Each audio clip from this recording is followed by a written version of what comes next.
They say you running plays, that's ish talk. You say you getting paid, that's ish talk. You see me with my babe, that's ish talk. The money in that way, that's ish talk. I beg, I beg, I beg, I beg. Yo, yo, yo, welcome to another episode of The Lord Show, Ish Talk TV, live from the DMV, doing the how it's supposed to be. I hope you got some kush at the crib, some cat in the bed, and some cash in your pocket. What more can be said? I'm your host, B More, of course, but we've been on a break, but we're back now. I came back from Greece. I'm back to brown water, beaches, school shootings, and toxic food, but I'm here with you guys on these last days of America while it's World War III happening. But I have two great hosts. But first, leave a like and a comment. It's free 99. All right. My man from DC Democrat, Henry Marks. Yes, sir. So you've been doing some canvassing or calling up Harris Waltz supporters, or yeah? Yeah. No, I've been doing a ton of phone banking. Phone banking. Okay. Yeah. Okay. I spent 40 minutes today with just one guy from North Carolina. Oh, was he a black Nazi? He was not. Okay. I think the population of that North Carolina, it exists, but they seem to be endangered. Indeed. No, great guy, as independent as anyone can get. And it took 40 minutes, but I got him. Okay, there you go. Hook and reel. And I got my man Joe from the Red Top Report. You can catch that on YouTube. Joe, what's up, player? What is up? Thanks for having me on again. He's been doing phone banking. I've been making insensitive remarks on Twitter. So we're all doing our part in this political landscape. Indeed. Guys, I want to get to you guys' opinion on the race as we got it right now. We got Trump getting shot at twice. Kamala's doing interviews. No ceasefire. The polls are saying different things. If you look at different, whatever. But it's getting close, or it's already close. What do you guys think was going on right now? Who's leading? I guess I can take the lead on this one if you don't mind. I think that as far as the polls are looking, I don't think they could look any grimmer for Kamala Harris at the current moment. She was supposedly supposed to get this giant boost after she allegedly won that first debate that the both of them had together. But it seems to me that all that first debate actually did was invigorate Trump's base. It made people more enthusiastic and thinking more about issues like immigration again, being reminded that she was a failure as the borders are, did nothing to stop border crossings, transported 20,000 Haitian migrants to a white Midwestern town of 58,000 people. I mean, he brought attention to all of those things in that debate. And then not only that, let's cap that with the fact that somebody tried to cap him again. Right? So when we're looking at the overall political landscape, when you look at the issues that Americans care about the most, and they've done studies on this, Trump is more trusted to handle one of the two most popular issues among voters right now, and that is the economy and immigration and crime. All of those issues are things that people trust Trump more with than Kamala Harris. So I think that's a pretty good sign if you're Donald Trump. What kind of language are we allowed to use here? It's ish talk, man. Talk your ish. The polls are bullshit. Like, you look at them and you look at the real clear polling averages, which are the gold standard. They've got Harris up in Michigan, Wisconsin, Pennsylvania, Nevada, Trump up in North Carolina, Georgia, Arizona. But then we've got these signs that it should be a blowout for either side, right? Like Virginia within 4 points. That should be a sign for a blowout for Trump. But you've got Trump +4 in Iowa, which should mean a blowout for Harris. Colin Allred +1 in Texas. So in my mind, don't listen to the polls. This race is going to be a tie straight through election day. But brother, go ahead. I'd rather be Harris than Trump, but there's no point thinking this is anything more than a 0.2, 0.5 point game. Well, I think you bring up an important point, and it's that most of the polls are saying that it's within the margin of error in most of these cases. The margin of error is give or take about 3 points. So when you have the discrepancies being at that level, and but what you're seeing across the board, specifically in early voting right now, which is definitely something that Democrats should be concerned about. You can see that in these rural counties, in these areas, Trump is increasing the number of people that are going to early vote by numbers like it's up like 35 points, 45 points in certain rural counties, specifically in Virginia was one of the ones that I saw that was occurring in. Now, this is happening all across the country. I believe that Scott Pressler was recently talking about the fact that Trump is winning in early voting in Luzerne County in Pennsylvania. I mean, you look at that. You look at those early voting numbers. This was the only metric, by the way, in the 2022 midterms. Oh, yeah? that was an accurate predictor, was early voting, because all of the polls were showing a red wave. They were showing a Republican blowout, and it was kind of a little red ripple. There wasn't tinkle. Right. It was a little tinkle. It was a little tinkle in the toilet, and emphasis on the toilet. They should have done much better. Yeah. But when we look at this, the early voting is literally signaling. It's like a smoke signal. It's a spotlight in the sky saying that Trump is about to obliterate Kamala Harris. Like, no doubt. Whoa. I don't think we can compare 2020 and 2024. Like polling average or polling 2022 errors. Is what I'm comparing, not 2020. Yeah. Okay, but we were still in the pandemic to a degree in 2022, to the degree we were in a pandemic then. But look, like in these last races, Trump was saying, don't vote by mail, and Democrats were overwhelmingly voting by mail. I don't think we can look at that as an indicator in the polls. But that's 2020. We're talking about 2022. Sure, and let's look at the polling errors in 2022 then. I don't see. But I'm talking about early voting, not polls. Early voting.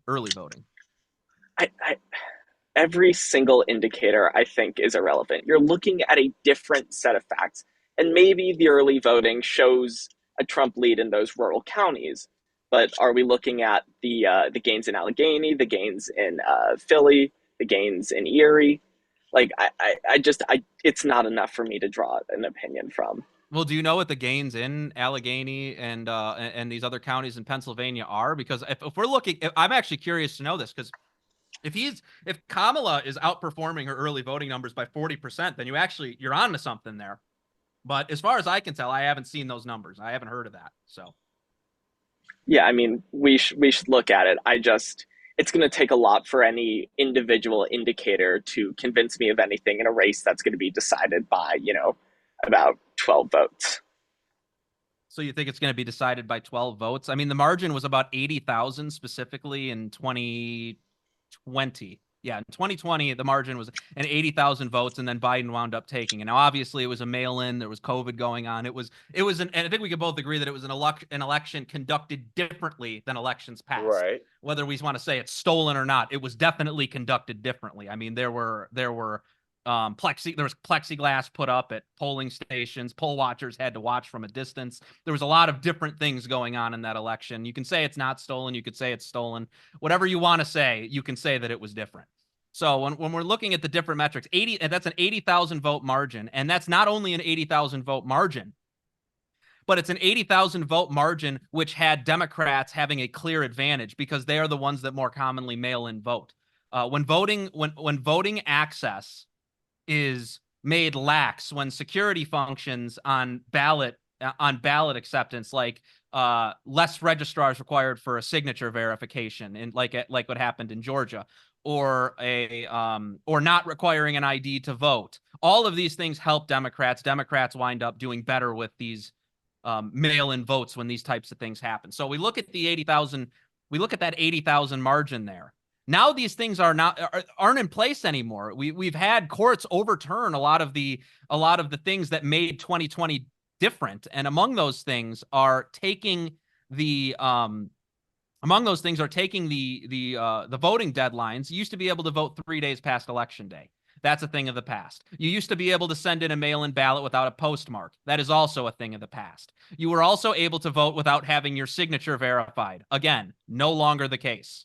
So where are we at now? we're in a situation that seems to be benefiting Trump on every single front in this election. Plus, we don't have the problems of COVID. And then in addition to that, he's riding off 2 assassination attempts. In what way and by what metric is it even possible to say that Trump doesn't have the advantage? I can't think of one. I mean, the RCP average does, right? They still have Harris at 276. And that's national polling, though. It's skewed. The national polling is skewed very often because of states like California.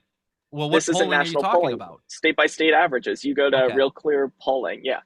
And there have been huge margin or huge polling errors in the past, but we've seen them go both ways. I think everything has been too fundamentally different from this situation.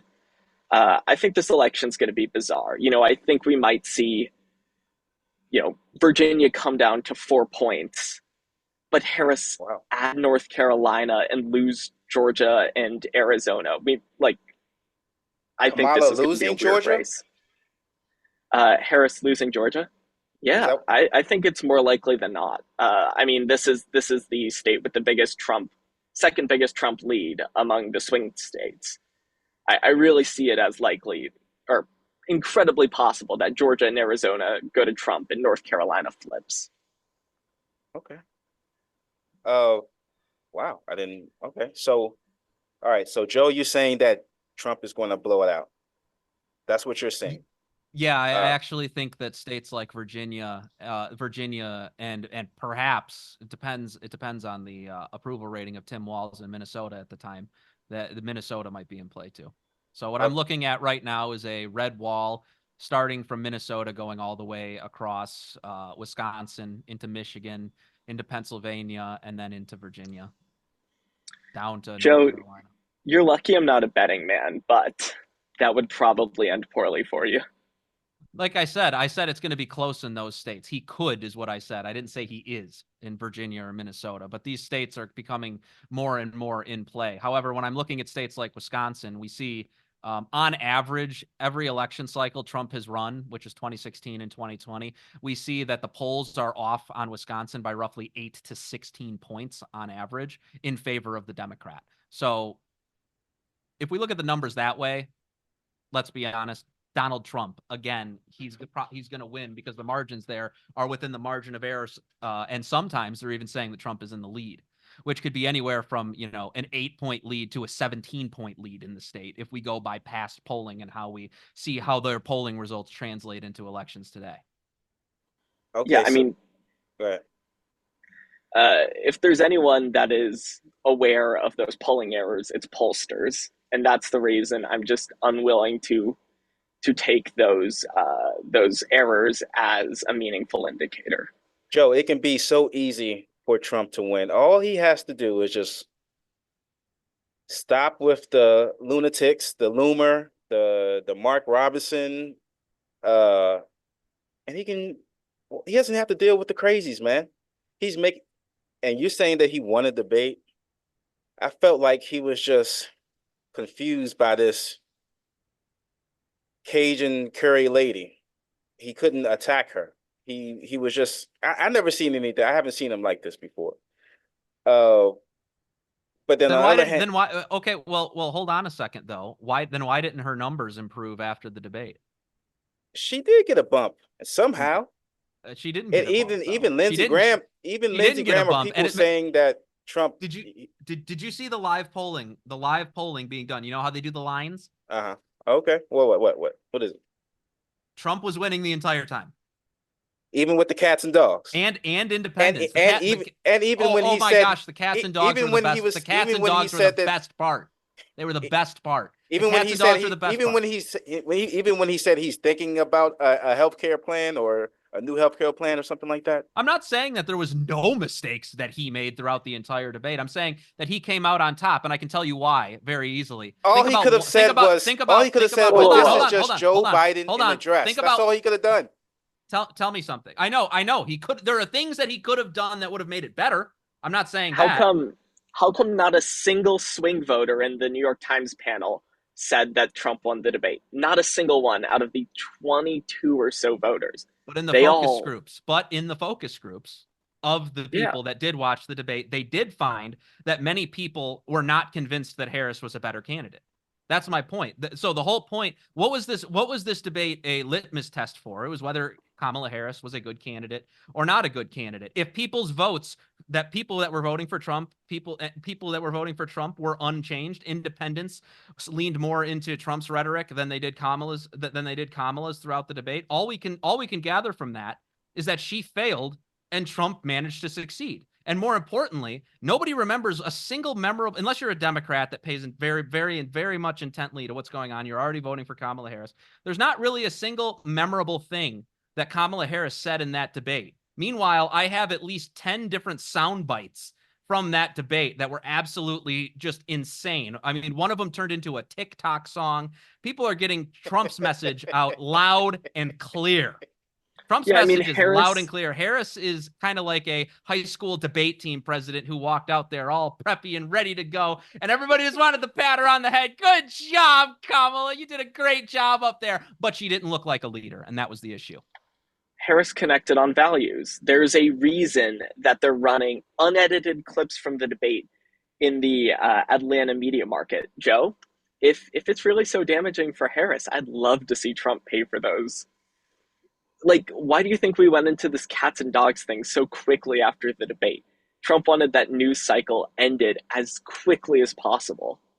Apparently, I'm American, man, but it feels like it's make Israel great again.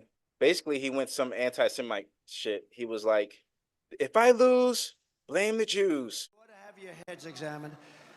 And those votes may be necessary for us to win. I say us to win because we're in this together. But who are these people? Who are the 60% that would vote? And I really believe that bad things, very bad things are going to happen. And I'll put it to you very simply and as gently as I can. I wasn't treated properly by the voters who happen to be Jewish. I don't know, do they know what the hell is happening? If I don't win this election, and the Jewish people would really have a lot to do with that if that happens, because at 40%, that means 60%. He basically said, make Israel great again. And the whole time, we have Kamala on the other hand, that she's saying that she's down 100% for Israel. They have the right to protect themselves, and she's not stopping the weapons. And they blowing up Lebanon and shit. So, and we got U.S. troops going over there, y'all. So, when you're talking to voters, Henry, and are they talking about they can't vote for Kamala because of the war, or are they switched up because Joe Biden's out? In which Joe Biden, he had a speech at the UN talking about giving himself props that he's doing so good in foreign policy while Ukraine is getting their teeth kicked out, and he went to sleep while Netanyahu was jerking off. Henry? Yeah, I mean, there's sort of two types of voters I've talked to. Most of them are getting to yes on Kamala because it's not Biden, and also at the convention, she shared her support for a sovereign Palestine, while also keeping a free, democratic Israel. The other type of person has never voted, was never going to vote for a Democrat, and is still just never going to vote. In D.C. Yeah, in D.C. So the votes don't matter. But yeah, no, Harris is bringing a lot of people back, not necessarily because she's moderated a ton on Israel, but just because she's not Joe Biden. Right. Even in Michigan, it's I don't know, it's a lot of uncommitted voters. They're saying they still ain't rocking with her. And even there's a mayor in some city in Michigan. He's a Muslim guy. He said he's voting for Trump. Let's talk about that mayor. The Hamtramck mayor? Yeah. I mean, this mayor supported banning pride flags, right? So he's a religious conservative supporting a religious conservative candidate. No, but he also had a friend who said that the Holocaust was God's preemptive punishment for the Jewish people for what's happening in Palestine. He refused to condemn it. So it's not like we're talking about some, reasonable, moderate dude here. Okay. Okay. It feels like she's talking out of two sides of her mouth. She says she's going to they're trying their best to they're having meetings every day, the stop the ceasefire, but it's about to be a year, y'all. And Well, Netanyahu also said he's not going to hold any more ceasefire talks through the election. So let's be very clear about that, too. okay, and we got the colleges starting up and all those protests happening around and kids getting their head cracked in. Um Democrat kids, how much do you think this is going to still affect the election, the Gaza shit, and videos of kids getting their head blown off or bombing hospitals, and Kamala saying that she's not stopping the weapons, basically. Joe, you want to jump in first? Sure, I'll I could let you talk take the about this. flak here. I don't even need to take flack because I have already basically established myself as a streamer of somebody who is against the interests of the state of Israel. I oppose Bibi Netanyahu's government diametrically and the horrendous things that they are doing in Palestine, all the children that have died, the unjust way in which they are waging war, the use of things like white phosphorus, bombing refugees while they're trying to cross the Rafah passage into Egypt. All of these things have been incredibly immoral, and I fully disagree with them. And I would go so far as to say I disagree with Trump's rhetoric trying to feign, this support from the Israel lobby.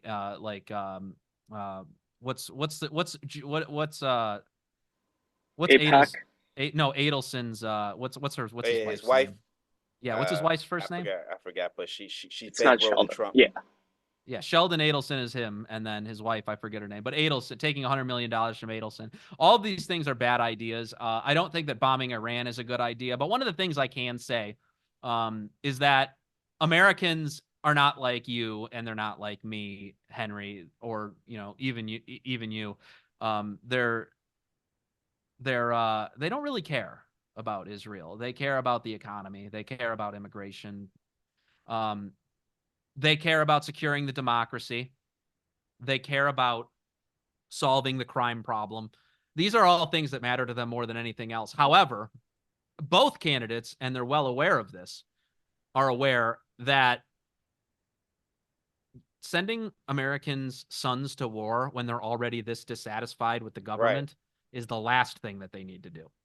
So I think that in either case, both of them are going to work to stop any overseas wars from happening. And if they're not, and if, let's say, Joe Biden is purchased, or Joe Biden or the administrative state, the deep state, is somehow purchased by the military industrial complex, I could see us going to war with Iran before the election in order to throw Donald Trump's administration into a tailspin from the very start. Well, Joe, I'm kind of with you here that we may be pushed towards war before the election, but war is unpopular, right? We both know that.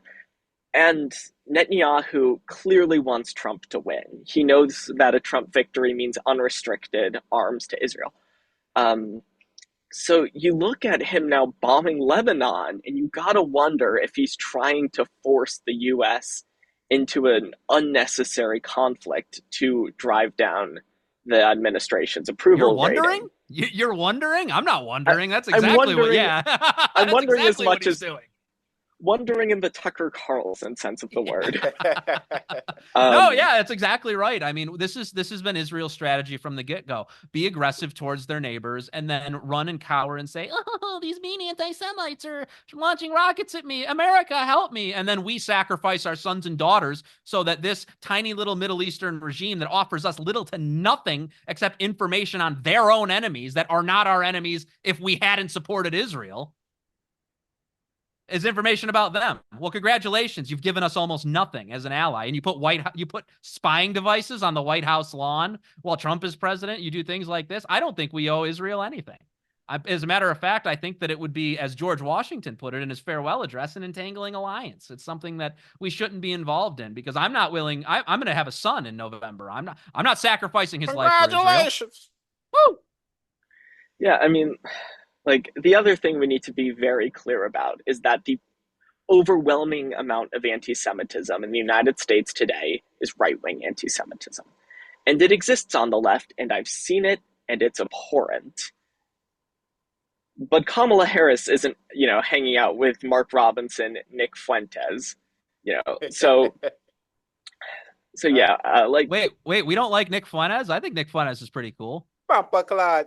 yeah, I'm that one of those. tracks. I'm one of those right wing anti Semites, but I'm only an anti Semite according to the IHRA definition of anti Semitism, which says that believing in the New Testament is anti Semitism. The one that Speaker Mike Johnson just forced through Congress to try and prevent the Palestine protests from Uh, going through. I don't hate Jewish people in any way, but according to that definition, I'm an anti Semite, and you're probably an anti Semite too. yeah, let's look through. Joe, I don't think we want to look through your tweets together. I would love for you to read my tweets. I'll defend every single one of them. We can do it. All right, you want to play this game? Sir, Jewish billionaire finder. Yeah, yeah, go ahead. like, look, Read it. you said, Go ahead. all right. Don't want this clip saying it's my words. Jewish billionaire financier Henry seething Marks over said, usury laws that harm both the lender and the What borrower. laws? Not usury. Usury. I can't read. No, you're good. Not much has changed since the temple. Become Catholic, end your addiction to making money. Yeah, that's a post about loving Jewish people. Good grief. I want them to be baptized. I want them to have the love of Jesus Christ shine upon them and then be filled with the Holy Spirit for Sir, eternity. if Rashida Tlaib said that, they would censor her. Well, I mean, would they censor her on X? On everything. Oh, no, Nancy they wouldn't. Pelosi- No, that's nonsense. They would Let's- not censor her on X. They would. All right, No, they would not. let's move to immigration. Cat dog. About that the thing with the right wing conspiracy. We're gonna call it a conspiracy. My whole thing is Trump could have. This is a serious issue that's affecting a lot of people that the mainstream news are not really talking about, especially low income people.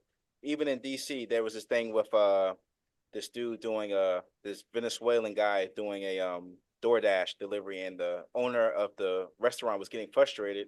He was like, learn English, and it went viral in DC. But you're not supposed to go off on non-English speakers like that. But anyway, people in Chicago, they're complaining how their people are coming and taking their apartments, shit like that. I feel like Trump could have, it was a real issue, but Trump turned it into a meme. That's why I'm saying it's so easy for him to win it, but he's just fucking it up. And on the left side, we got this blue MAGA shit where if you criticize Kamala, you are basically voting for Trump. But what do you guys what do you guys think about that? Well, look, they're the right's coming up with memes. I'm sorry. And also, they're saying how he's a threat to democracy, but that's causing crazy people to want to shoot him. But they're still saying that he's a threat. But go ahead. Yeah, I mean, the right's coming up with memes about this because when you look at the actual track record, Kamala Harris forged one of the most conservative, strongest border bills in history with the most conservative senator, James Langford. It got shut down because Trump didn't want the issue solved before the election. Border crossings have dropped dramatically. If we had this bill, the problem would be more or less dealt with. But Trump doesn't want that because that's the only substantive issue he can run on. I don't love the bill, but it's clear it's what Americans want, and Donald Trump stopped it. Oh my goodness. What? What? Are you kidding me? Yeah, you know why Kamala Harris wants to bash it through? So she can claim that she succeeded on the border after letting millions of people come across it. That's like that. That's the most. I've agreed with I've respected everything you said, but that is that is obviously dishonest. Trump doesn't want it to happen because he wants to get into office so he can actually control the problem. So, towns of 50,000 people in the Midwest aren't overrun with 20,000 Haitians that were given amnesty by Kamala Harris. That's the type of thing. That's the type of thing that she's been doing. What do you, no, it's not wrong. It's a matter of fact, if anything, it's higher. By all accounts, there aren't even 20,000 Haitians in the state of Ohio. Like I want economics that benefits the demographics of the United States. And I don't believe that changing the demographics from a first world Western nation to a third world nation is beneficial to the people that are already living in the United States, meaning the citizens, the people that were born here, the people that immigrated here legally because they love the country. I'm sorry. No. Henry, Joe, do we need Joe, you're saying we need Lebensraum and to go expand up into Canada? Need what? What? Okay, let's take a look through this language, because these are all tricks, right? You know, using disease rate and immigrant populations, saying we need to, expand, and, this type of economic nationalism. Like, these are hallmarks of Germany of the 1930s. And I don't think J.D. Vance or Donald Trump are Nazis. I don't think they know what they are. But I think we know where this language can lead. And if we want to talk about stochastic terrorism, right? Like, someone's going to get shot if we keep saying this. It's really dangerous rhetoric out of J.D. Vance. I think we know who's going to get shot. We keep seeing the bomb threats in Springfield. Those were all fake. Those were all fake. All of them were from overseas. Well, the bomb threats are all fake until they're real, right? Like, we've had too many incidents in America. But those ones weren't shootings. real. Say those ones weren't real. They were all from overseas. So there was no bomb threats in Springfield. This rhetoric did not inflame the hateful right KKK Midwestern member that, Hillary Clinton would have you believe lives in the right. When it comes to Colorado, I had an uncle. My uncle lives in Aurora, and he was telling me how white people from out of the town were coming in to get that situation straightened out. So with the apartment. And, are you? Yeah, that was a myth too. I know you're talking. Yeah, you're talking about that. My uncle, you're talking about the Hells Angels and the Mongols when they rode out from California to go there. That's fake. Okay. Yeah, that was fake. Really? I watched that whole thing, dude. Trust me, that wasn't real. I looked that up too. I was like, what? And why are they announcing it? They're criminals. They're gonna go get themselves arrested? No, that didn't happen. It's not real. There's been no threats because white people are not the bigoted Nazis. But the more they import people in from the third world that do not understand their way of life and continually disrespect it and basically take a big giant crap on it, like these Haitians have done when they came into this small town. Just as one example, I can give you 50 more if you'd like them. That's the problem. That's how they want to create Nazis. They want to create the boogeymen that they can attack. They want to give legitimacy to their ideas because as of right now, they just aren't true. Let's be clear. This is great replacement theory. Yeah, it is. And great replacement theory is correct. And it's led to a tremendous amount of violence already. The Tree of Life shooting, the Charleston shooting, the Buffalo, New York shooting, all of these shooters' manifestos were rooted in great replacement theory language. And, there is a difference between the conservative great replacement, theory thought group and the great replacement conspiracy theory that is rampant in conservative circles and the one you're talking about. But it has led to the deaths of hundreds of people. You're saying that it led to the deaths of hundreds of people. So you're actually just giving legitimacy to the point that I made before, which is that that's exactly what the Democrats have been trying to do this entire time, is try to create extremists. They are sending literally like double-digit percentage points numbers of people into white neighborhoods in the rural neighborhoods in the Midwest. They're fundamentally changing these demographics. They could have sent them to any other place in the United States of America. They could have sent them into the heart of New York in Jamaican Town where they live next to other people from the Caribbean that have at least some level of similarity. There's no place some called level Jamaican of similarity. Town. Yeah, Joe, where do you think there's spare housing in New York for thousands of people? I'd love to see it. I'm sure there are thousands You know what? I say we bust them there and find out. Believe me, no one's going to Springfield, Ohio because it's their first choice. Right. Well, I mean, it was definitely Kamala Harris's first choice to send them there, wasn't it? And let's talk about Western values for a second because they matter, right? Like, liberalism is an important ideology. Yeah, bad one. All right, we can have that fight later. But a multi-ethnic state is what America is. Like it or not, that's what American values are. And like, you know, seeing the fading of Christianity might scare the crap out of some people. But that's not what America is. Like, this is fundamentally reactionist language. And I don't really blame the people that are scared about this. Like, these aren't bad people that are worried. So then here's my question for you. Was George Washington, Thomas Jefferson, and John Adams, were they reactionaries? Because reactionaries in what sense? Oh, well, were they right-wing reactionaries that were opposed to liberal and Western values? Because as far as I can tell, the United States of America was a white supermajority country until like the 1980s. And at the beginning of this country, before the 14th Amendment was ratified, we had 10 state churches in the 10 of the 13 colonies had state churches at their founding. So as far as I know, the America that you envision is just a different country than the one you think this one was meant to be. In fact, you weren't even allowed to run for office on a federal level in the United States of America if you were Jewish until the year 1830. That's the country. That's the country. So you want to say that America is a fundamentally reactionary country. You have just set the standard by telling me that my beliefs, which don't even go as extreme as the founders' beliefs do, by the way. I don't agree with all those things. But what I'm saying is that you are saying that I'm a reactionary for these beliefs because I refuse to allow you to push the liberal envelope more in the direction of the left as it has been for over 100 years. I'm not gonna stand for it. You have to say that the founders are reactionaries right here, right now. I mean, like, we see immigrants integrate into our communities incredibly quickly. Why don't you say it though? Why don't you say that the founders are reactionaries?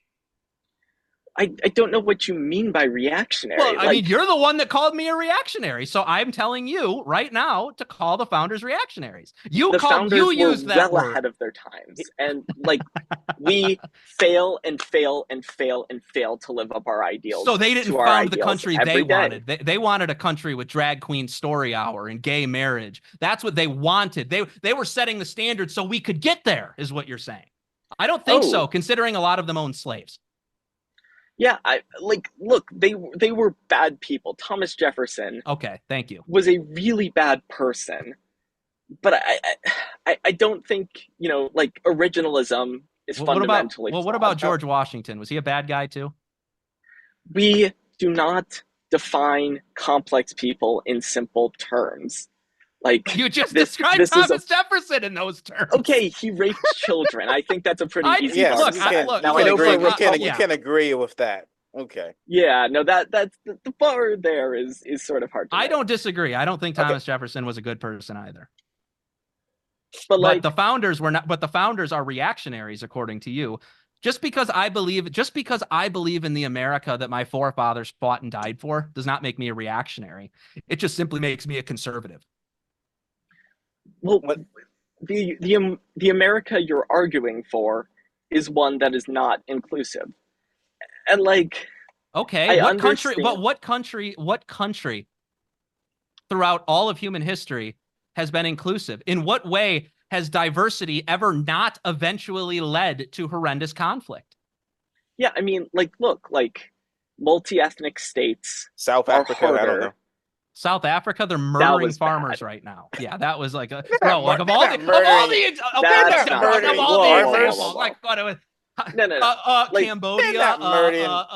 Cambodia, Nazi Germany, like, these are all great examples of multi-ethnic societies. That's what you just did. Well, those were multinational, not multi-ethnic. But I was making a joke. I was joking. No. He was joshing. I was rustling jimmies. Multi-ethnic states are harder. That's just the case. No, they're not harder. They've never worked. It's working pretty damn well now. Is it? Really? Because last I checked, 36 American cities were burned down over diversity. Which American cities? I don't know. Do you remember the BLM riots? You want me to name 36 cities? That was the headline. 36 major cities, riots all over the place, property damage. I think it was it was either 500 million or 5 billion in property damage. Because we chose to go the diversity route as opposed to going the freedom of association route.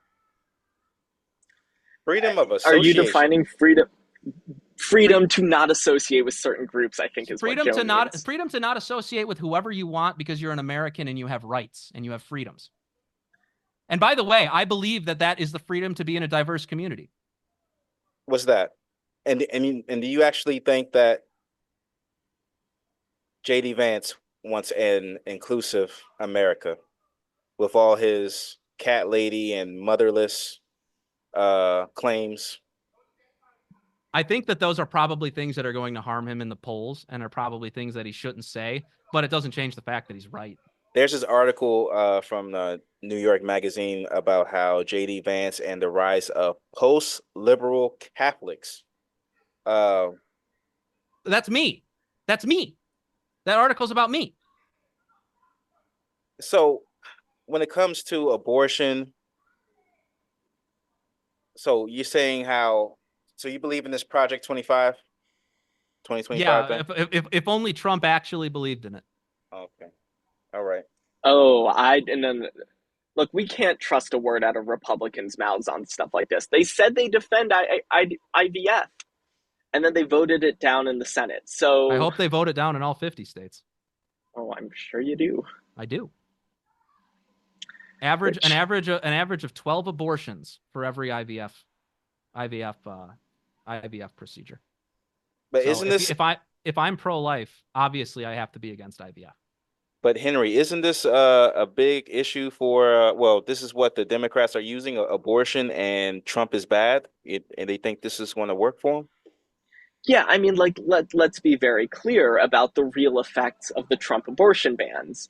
You know, women are bleeding out in parking lots, and that sends an incredibly strong message to America that Trump is not just talk. That if you are a woman in America, you very well could end up bleeding out in a parking lot because of these abortion bans. Yeah, I'm wondering where's the white woman vote is going to go to. But go ahead, Henry, go ahead.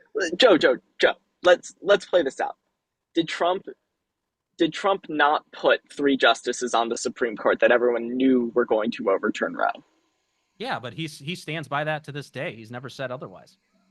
Yeah. Oh, so no, what are you talking about? What are you talking about? He stood by the fact that he wanted Roe overturned. Roe was bad law, and it's bad law, by the way. That dates all the way back to to Dred Scott. Did a woman not bleed out in Georgia, die because she was not allowed a routine procedure that would have happen in any state without an extreme abortion ban? I don't Freedom know the of association, Joe. I don't know the details of the case. First of all, I haven't even studied the incident that you're talking about. But my guess is no, you would not be denied medical care that you need in a situation where you're bleeding out. And there's no way really, that an abortion. It keeps happening. No, it doesn't. It doesn't keep happening. I actually just reject that notion entirely, because there's no instance in which you are allowed to not provide somebody medical care. What you're not allowed to do when you, even if it was the most extreme abortion law in the world, I'm talking no exceptions, no life of the mother, no anything, you're simply not allowed to actively take part in killing a baby. What you can do, which is what everybody did before what was it, 1973, Roe? I don't remember what year it was, but in the 1970s, what they did, if there was an ectopic pregnancy, if there was any of the problems of this nature, they would save the mother's life by removing the baby, and they would try to save the baby's life. That is not an abortion. An abortion is going forward and actively doing something to neutralize the baby's life. There's an absolute difference between actively killing somebody and letting somebody die to save another person's life. And that's a moral calculus that I think Americans ought to actually consider. Something Donald Trump should consider, because he believes in that exception that I don't even agree with. So if that was the case, then why do we need these laws? We don't. You would support repealing every single state abortion ban in the country. No. We don't need laws with exceptions for life of the mother. The whole reason that the life of the mother exception even exists, the life of the mother is up to the mother. It's not up to the doctor. This is something a lot of people don't know about the life of the mother exception. And a mother can go in and say, "Oh, I've been having migraines, and I think this might be a threat to my life. I need an abortion right now," and they can get one. Man, they can't do That that. doesn't happen. Yeah, they can. Yeah, they can. Well, they can do it. And like there That's are how it works. real. And let's be clear that you know, even if you're a doctor, are you going to exercise your best medical judgment if Ken Paxton's over here saying that he will indict you for murder if you make a mistake? I don't think so. And a woman was just charged the other day for murder for a miscarriage. No, she was. This is fundamentally. Yeah, that's not true. Say what? That isn't true. Let me find the story here. Find the story. It's not true. I mean, I actually almost think that it's on Snopes. Hold on, let me check. CNN, South Carolina. She was accused of murder after losing her pregnancy. South Carolina woman tells her story. She was accused. She was accused, is what you're saying. She was charged with murder and homicide by child abuse. She spent 22 days in the Orangeburg Calhoun Regional Detention Center. But what are the details of the case? Initially held without bond. But what are the details of the case? Did she do something to end her pregnancy? Was she trying to kill the baby? It's like women who drink wine or do horrible things to their children while they're in the womb to do those. I need more details on the case before I can actually make a judgment. I don't even know the case that you're talking about. So you're like asking me to defend something I haven't even read. Shouldn't even be happening, period, man. But if it should be happening if the miscarriage was caused by her taking illicit drugs, doing any of these things, that should be charged as murder. You don't have a right to do that to another person. Why would you have the right? My body, my choice. Reading through this, no evidence that she actually ingested anything. Back to the Postliberal article about JD Vance. It got to the LGBTQ. Basically, you guys reject the equality when it comes to gay rights. So when it comes to this Trump second term, how you guys think it's going to look when it comes to gay rights?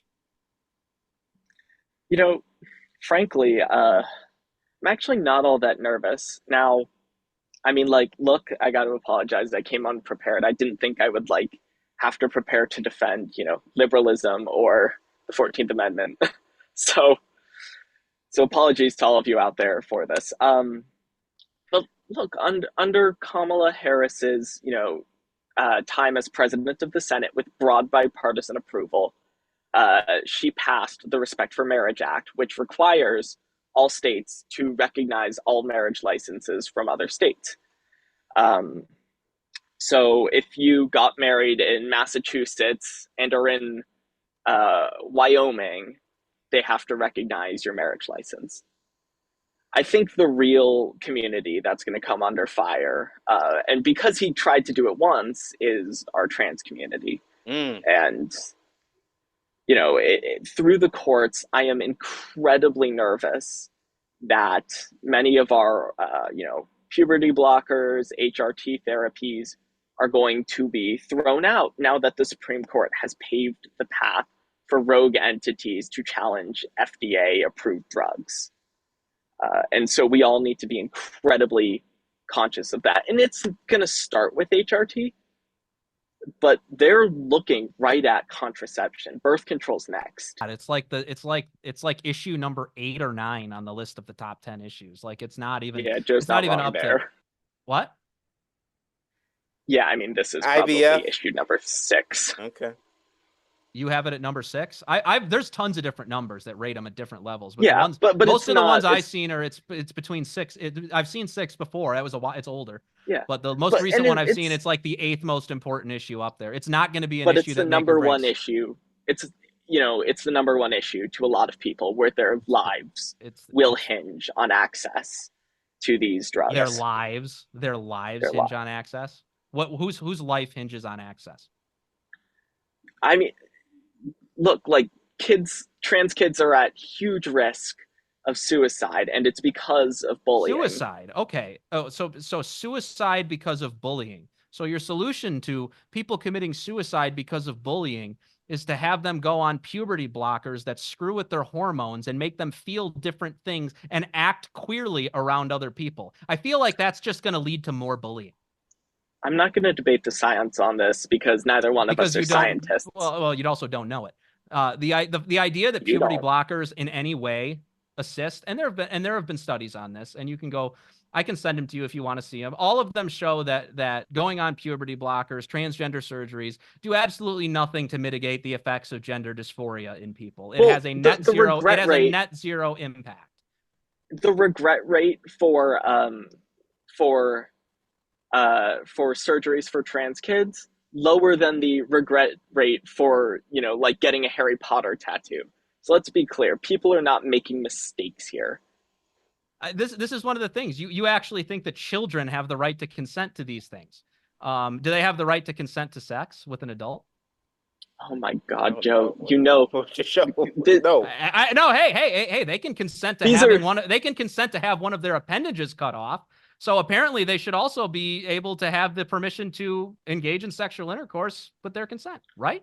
Almost no youths are actually getting real bottom surgery. The foundation of marriage is unitive and procreative. The idea that two people come together in a union for the purposes of procreation. Gay people can't do that. So why can't? Well, so how come, they certainly can if you're going to throw out IVF. They can't do it with IVF. What are you talking about? Well, you can't. Okay. What are you going to do? Where's the baby going to go in the other man? Oh my God. No, seriously. No, seriously. You're saying that we need to jump through every single circus hula hoop to get you to the desired result that you want. And it's so beyond nature. It's so beyond the purposes of our sexual desires that it enters the point of ridiculousness. You subscribe to a ridiculous proposition on what marriage is, and you're trying to promote it in my civilization. You're trying to make it mandatory to learn about in public schools. How is it your civilization? For my children. It's my civilization because I subscribe to the people that built it, and you don't. How is you it more to than radicals? Mine or You subscribe to radicals that wish to completely upend it and turn it into something else. Radicals that look at the word all men created equal and endowed by their creator to the rights of life, liberty, and the pursuit of happiness. I don't think deep belief I in see those gay words men in is there. radical. I didn't see homosexual. I didn't see. Well. Beyond that, I mean, every gay man has an equal right to marry a woman, as a straight man has a right to marry a woman. So if you want to go on equality, that's fine. But that's so how come Trump is not saying what you're saying to get that vote? Isn't that who we should be going after? I think on the trans issues, him not being more vocal, he's a little vocal. I mean, he does talk about it. Like we hear about the gender stuff a lot from Donald Trump. Specifically, for example, at the RNC, when they decided to remove gay marriage from their platform, I think that was a bought and paid for decision, not a decision of the Republican Party itself. I think if you look at the demographics of the Republican Party, you'll see a sharp decline in support for LGBT issues, and you'll see it in the general population at large. What happened during COVID was a lot of people retreated into their homes because they were forced to. And as they were forced to retreat into their homes, all the classes began to be online, and they started to learn some of the nonsense that they were teaching their children that they had no idea about. And yes, that falls on parents, by the way. I blame the parents for not being more active in their schools and their communities, whatever. So we're seeing this decline, and I don't see Donald Trump capitalizing it as much as he on it as much as he should. I think that he could be pushing the support for gay marriage down quicker and more efficiently if he talked about it more, the same way, Haitians eating cats and dogs. But he doesn't do it, and it'd be something that I might critique him a little bit on. I wouldn't say it in the exact words I said it in, because I say it like one of those right-wing reactionary extremists, aka what our founding fathers would have said. But you know what I mean. Okay, we got 1 more minute left, guys. So who needs another debate, Trump or Harris? We got Harris doing some dodgy, rumbling, word salad interviews with easy people to interview her. And Trump said he doesn't want another interview. But who needs it? Who needs one? I mean, it's Harris, right? The contrast between her and Donald Trump is the best thing she can show to the American voter. And to get that in front Isn't of that what Hillary did? Hillary came in with so much baggage. Like Kamala's the first candidate since like Obama to have a positive favorability rating this deep into a race. And what she needs more than anything is to be on stage, her and Trump, contrast black and white. Shouldn't use those words. Draw that contrast in front of as many voters as you can, and then just pump ads through election day. I heard that she, when it comes to the black media, she's not giving enough money. She's not giving the black media enough money to do what they have to do. But I guess she feels like she already has their vote. But Joe, does Trump need to do another debate? No, I think I'm going to agree with Henry on this. And by the way, great note to end on. We're agreeing. I think Kamala Harris does need another debate because she did not successfully convince the American people that she is going to be a cogent leader, that she's much different from Joe Biden really in any way. She never differentiated herself. She didn't express her policies, make herself look like a leader really in any way. In that first debate, she failed on that front. She didn't sway anybody to her side really. And honestly, on the other hand, I would say Trump should propose a debate, but he should demand that it be on Fox News and only on Fox News, especially after that 3-on-1 ABC debate. Okay, it was go ahead. I mean, look, like fact checking. Yeah, I do think it's up to Kamala to fact check him in the moment. Okay, yeah. But I don't think fact checking makes it 3-on-1. Well, I mean, why didn't they fact check like the 3 things that she said that were literally false? They did. They did, really. When it comes to her saying that there's no troops or something like that. Yeah. And I mean, even if you say the 3 things, it was 3 versus 33. So, but the fact checks were largely incorrect. Like the cats and the dogs comment, that was false. That was false. Quick, yeah. That was false. Like Donald Trump was correct when he said that they're eating cats and dogs, and they said that wasn't the case.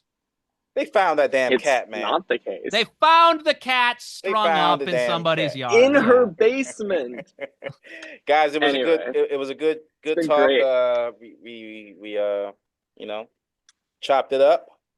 And like the barbershop, or what do white people, where do you guys talk at? Starbucks or at the I don't know what do I look like I go to Starbucks local on a region regular basis? Okay. Henry, tell the people where they can reach you, man. Yeah, I mean, you can follow me on Twitter at Henry Samuel Marks 1. I made it when I was 14, so don't. The username isn't great. I tweet a lot of nonsense baseball takes, and occasionally some politics. Come and join me over there. Joe, tell the people where they can reach you at. You can reach me at Red Top Report on YouTube. You can follow me on Twitter at JENDERSII. JENDERSII. You can also subscribe to my channel by going to Subscribe Stars. Just search Red Top Report. You'll find me. And that's about it. Check me out. And congratulations on your baby. It's going to be Joe the Third or something like that. Yes, that's right. Joe the Third. Got to raise the next generation of bigots, apparently. I'm B More. Make sure you like and subscribe. We'll be coming back with more Ish Talk Wednesdays. All right? Stay black.